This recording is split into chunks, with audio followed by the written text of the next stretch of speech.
চট্টগ্রামের আগুন দুর্ঘটনা না অবহেলার ফল। চট্টগ্রামে আবার আগুন, কিন্তু প্রশ্ন হলো এসব আগুন বারবার কেন লাগে? এটা কি শুধুই দুর্ঘটনা নাকি কারো অবহেলা, এমনকি কারো লুকানো লাভ আছে এর পিছনে? আজ আমরা জানবো চট্টগ্রামের আগুনের আসল সত্য।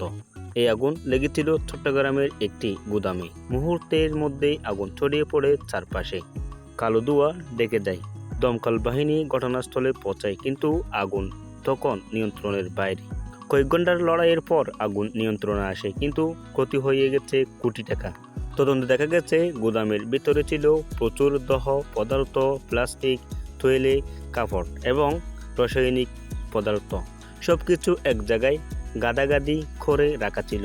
তার উপর পুরনো বৈদ্যুতিক সংযোগ, কোথাও শর্ট সার্কিট, কোথাও লিকেজ, অর্থাৎ আগুন লাগার সব উপকরণই সেখানে ছিল। কিন্তু আসল প্রশ্ন হলো, এই ধরনের বিপজ্জনক জায়গায় আগুন প্রতিরোধের ব্যবস্থা কোথায় ছিল?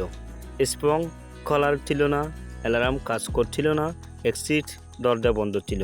মানে দুর্ঘটনা না ঘটলে বরং আশ্চর্য হতাম। অনেকে বলছে এটা নাকি ইচ্ছাকৃত, কেউ কেউ বলছে বিমার টাকা পাওয়ার জন্য আগুন লাগানো হয়েছে, আবার কেউ বলছে নিরাপত্তার নিয়ম ভেঙে ব্যবসা চলাতে এমনটাই হয়েছে। যদিও এসব এখনও প্রমাণিত নয়, কিন্তু প্রশ্ন থেকে যাচ্ছে, দুর্ঘটনা শব্দটা ব্যবহার করে কেউ কি নিজের সুবিধা পাচ্ছে? এটাই প্রথম নয়।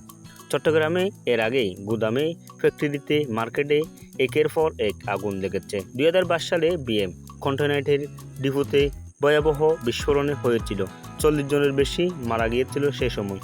অথচ সেই ঘটনার পরেও নিরাপত্তা ব্যবস্থা খুব একটা পরিবর্তন হয়নি।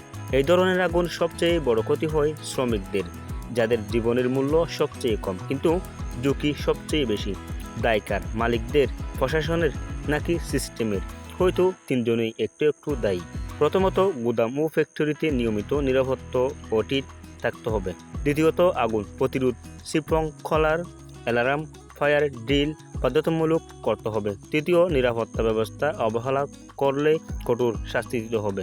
চট্টগ্রামের আগুন হয়তো নিভে গেছে, কিন্তু প্রশ্ন একটা থেকে গেছে, এই আগুন কাকে সতর্ক করলো?